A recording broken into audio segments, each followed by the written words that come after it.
nongeye kubasuhuza abagize cyangwa se abakunzi cyangwa se abafana b'Ikaze TV 250 kandi tubibutse yuko uyu mwanya none twahuje umurongo cyangwa se umuyoboro mugari na channel ikorera kuri YouTube yitwa Xmotion TV.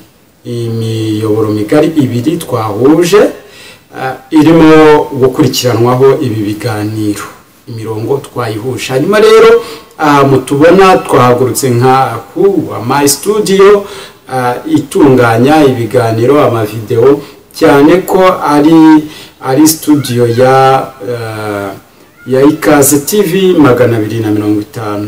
Hanyuma rero aha mutureba mudukurikiyeho nuko kubyifuzo byanyu ko mwe mwatubajije cyangwa se icyifuzo cyanyu ko mwe mwatubwiye ngo tuzababarize, twagiye kuri wa mugabo nubwo kumujyaho bitari byoroshye, ariko Imana yadufashije tubasha gushyikirana nawe ndetse tubasha kumubona, niyo mpamvu mubona tura. Hanyuma hamwe n'ibyo rero ngo turababwira ko turi muri Congo, twageze ahitwa Mushaki kumubona nubwo batubujije kwinjira, ariko tukaza kumugeraho nyuma ntabwo byatworoheye.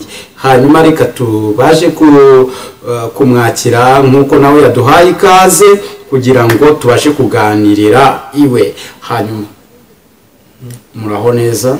Muraho neza. Wakwibwira neza abadukurikiye ku Ikaze TV 250 nkuko twayihuje na Xmotion TV.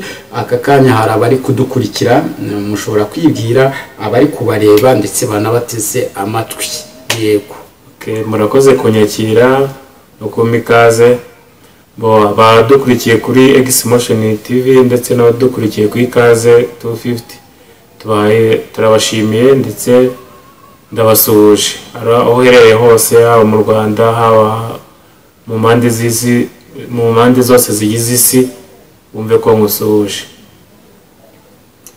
Aha, yabasuhuje rero, ariko niyo byiza anabayibwire amazina uko yitwa. Murabizi ko twari twababwiye cyane ku izina twari tuzi cyane tumuziho yuko yitwa Rickzo, ariko Rickzo ni muntu ki? Ese ninde? Yego. Rickzo ni izina ryamenyekanye muri sinema. Ndi umukinnyi wa sinema, nyina filimi ndetse na komedi, ariko amazina y'ababyeyi nitwa Sengiyumva Eric, akaba ari ndi umusore ushima Imana ndetse nkaba nuruka mu Rwanda. Ndi umunyarwanda, nkaba nuruka mu ntara y'Amajyepfo akarere ka Huye, ariko iyo ndi mu Rwanda mba ndi i Kigali niho mbarizwa. Okay, urakoze cyane Rickzo. Harya watubwiye ko uri umugabo? Ndi umusore. Umusore. Hanyuma duhereye kuri icyo rero tukubaze cyane kukitugenza. Twebwe twaturutse i Kigali n'ubundi nuko nawe Kigali ariho ukunda gukorera cyangwa se ariho wakoreye ayo masinema nyarwanda, ariko mu buryo waje nangaha nabyo urabitubwira impamvu uri nangaha, nimba ari cyo waje uhunze nacyo urabitubwira. Ariko cyane dushaka kumva ku makuru wagiye umenyekanaho cyane, yenda ku bintu byerekeranye na sinema wamenyekanyeho, ariko hari n'indi nkuru idasanzwe wamenyekaniyeho cyane yo kugira abagore kandi uri ikiremba. Abagore 5 kandi uri ikiremba. Urabitubwira rero ukuntu ikiremba, dusobanura uburyo ikiremba kirongora abagore 5 kandi uri ikiremba, ubidusobanurire. Icyo kintu rwose giteje benshi abanyarwanda bakuze muri sinema nyarwanda, wagiye ukina amasinema menshi, nayo turi bukubazeho bimwe, kubanza udusobanurire icyo kintu cy'ingenzi. Okay, nta kibazo, n'ibibazo ndi bubasubize ibyo dubasha gusubiza. Hanyuma kuba ndi mari ku mpamvu z'akazi, nkaba nzagaruka mu Rwanda vuba. Hari filimi nteganya gushyira hanze yitwa Ubuzima bwo muri Ghetto. Hanyuma naraza kuri filimi, icyo navuga kuri ibyo ngibyo byo kuba mfite abagore nta mugore mfite, ako iyo uri single utarasezerana n'umugore, abo wagira bose niyo wagiye 1000 ukiri single. 5 bavuga bashobora kuba narenga, ariko nta mugore nashyingiranywe nawe. Hanyuma icyo kuba ndi ikiremba, urumva ni ibintu bihabanye bibiri, ntabwo waba uri ikiremba ngo unagire n'abagore. ariko byibura inkuru yuko iyo nkuru y'ukuri kiremba warayumvise ivuga oya ntabwo nayumvise iyo nkuru rero yaravuzwe cyane hanyuma rero nk'uko abantu bari bakwiteze yuko uri bubasubize icyo kintu bari bagifite rwose bagitegereje kumva ayo matsiko ukuntu ikiremba kirongora abagore 5 nanjye numvaga mfite ayo matsiko hanyuma uri hano muri Mushaki muri Kongo kuyihe mpamvu batubwiye ko ari ni impamvu z'akazi yes ni impamvu z'akazi hanyuma hari amashusho yawe aherutse gutambuka kuri mbuga nkoranyambaga kuri social media uri wambaye imyenda ya gisirikare ese uri umusirikare igisirikare ubu ndi kugikorera muri sinema urumva turi gukora sinema nabwo ni akazi twahamagariwe tugakora ku mpamvu zo gushimisha abadukurikiye nazo ni umurimo mwiza tuba turi gukora bivuze ngo iriya nifomu yambara kubera impamvu za sinema nyarwanda hanyuma rero hari amasinema menshi tugenda tubona aho mushimuta abantu twarayibonye mushimuta abantu ese koko mwaba muri ba rushimusi waba uri nanga ukora iki sobanura abantu bakureba waba uri rushimusi bavuze cyangwa se sinzi dusobanure rushimusi hariya muri sinema nyine tuba turimo dukina ibyo muri sinema cyangwa ubuzima bisanzwe bibaho ariko tukabikora mu buryo bw'umukino uri visual birumvikana ko ari muri ubwo buryo hanyuma rero muri sinema nyarwanda irimo ibice byinshi bitandukanye ariko se ni iyihe mikino ukinamo ngiye nk'uko mubibona nyine abakurikira Xmotion TV mubona ko nkunda gukina role ndi umusirikare izo role nkunda kugaragaramo cyane ariko hari n'ahandi ngenda nyina nubwo nkorera kuri Xmotion TV hari n'ahandi bagenda banyeneraho gufeaturinga nabo nko kuri Rwagakoco Live TV hari n'izindi nyinshi nagiye ngaragaraho mu marore atandukanye ariko role y'igisirikare niyo fitinga cyane tukiraho rero mbibutse yuko aha mukurikiye ku muyoboro mugari wa YouTube channel Ikaze TV 250 no kuri Xmotion TV muradukurikiye cyane kanda akazogera hanyuma ukande ahatukura ukande kuri subscribe ukoreshe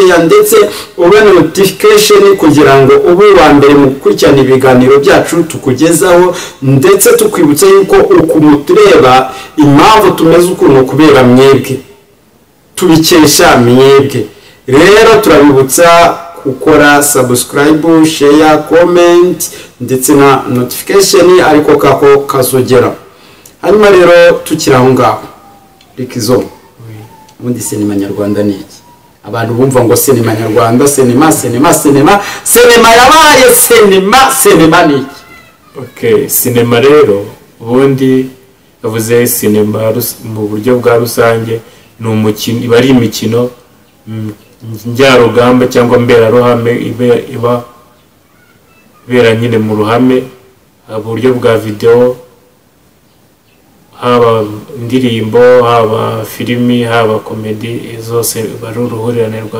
rugaragara muri sinema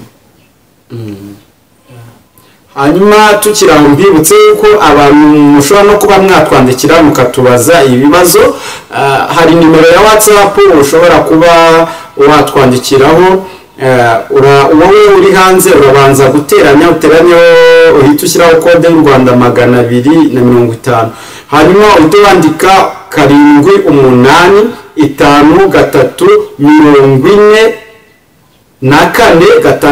785434681 iyo niyo nimero ya WhatsApp turimo dukoresha aka kanya watubona ukatwandikira ukatugezaho ibitekerezo byawe twikomereza cyane ushobora kujya kuri mail ukatwandikira kuri mail urandika ndayasaba ubwo numbaze imbara amadolari urandika ndayasaba Theogene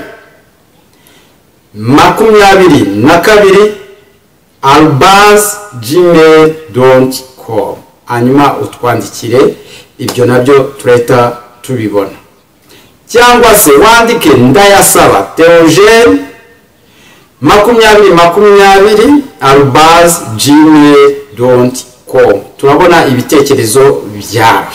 Okay, twikomereze.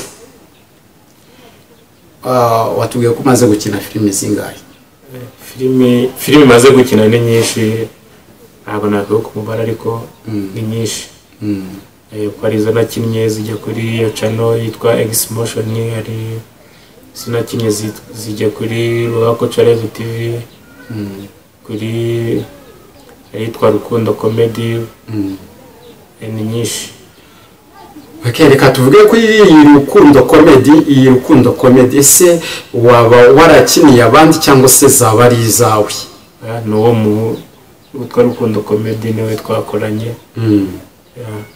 Rukundo Comedy ni iyi. Hanyuma iyawe yitwa ngwiki? Yanjye yitwa Xmotion TV. Xmotion TV ngira ngo ni uyu murongo twahuje, ahubwo dushaka kumenya filime iriho.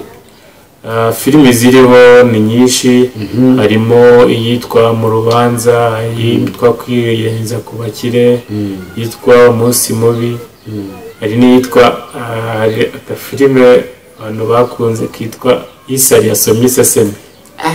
Angesubiremo neza? Iyo Isari yasomye iseseme. Isari yasumbye iseseme. Reka twikomereze. None se Eric, watubwiye ko pari atari abagore bawe? Ni inshoreke cyangwa ubwo twabiteye? Ntabwo ishoreke, urabona ishoreke tubita indaya se, tubita iki? nabo bagufunga ntabwo bakitwa indaya, bitwa indangamirwa. Ishoreke ziba ku muntu, ku mugabo ufite umugore yagize akamuca inyuma akajya gushaka izindi shoreke ku ruhande. Yafite umugore yagiye ku ruhande bafite ishoreke, ntabwo ari ishoreke kuko nta muntu arifite. None se ntabwo ni inshuti. Ubwo ni inshuti. Ese muri izo nshuti hari iyo wumva wifuza kuzagiramo umugore byibura? Bizaterwa n'uburyo tuzaba tubanyemo, uburyo tuzaba tumeranye. Biriya bavuga ngo inshuti iva ku nzira, bumva ko tugenda tubanaho, uwo nzabona unyuze umutima niwe tuzakomeza. Okay. Hari abantu batwandikiye baratubwira ngo muraho neza nk'abantu dukunda, yitwa umuraza ki? Morini atubwiye ngo yitwa umuraza Morini, ngo ndashaka kubaza ese uwo mugabo akora aba muri Congo cyangwa se akora ataha mu Rwanda? Undi yitwa Tumushime Joshua aravuga ati ese natubwire kugira ngo umuntu amubone yamubariza hehe? Ese bisaba iki kugira ngo nyamuneka ntimugafatanye ibintu mujye mubyandika mushyiramo n'umwanya musigemo akanya? Ese byasaba iki kugira ngo umuntu abashe kuzamura impano ye? Ese umuntu abwirwa n'iki ko afite impano? Reka tubanze dusubize ibi ngibi, niwe babazaga. Ikibazo cya mbere niba nibuka neza cyarabaza ngo nkora mba muri Congo cyangwa na mu Rwanda. Urumva ngira ibihe nkajya mu kazi nkaza ino muri Congo, ariko ibyo nkora byarangira nkagaruka mu Rwanda. Hanyuma ikindi kiravuga ngo umuntu ngo yambona ye, yambona yaba kuri telefone cyangwa kuri WhatsApp, yamamagara kuri 07 8 1 3 2 6 wakongera ukazisubiramo? 07 8 1 3 2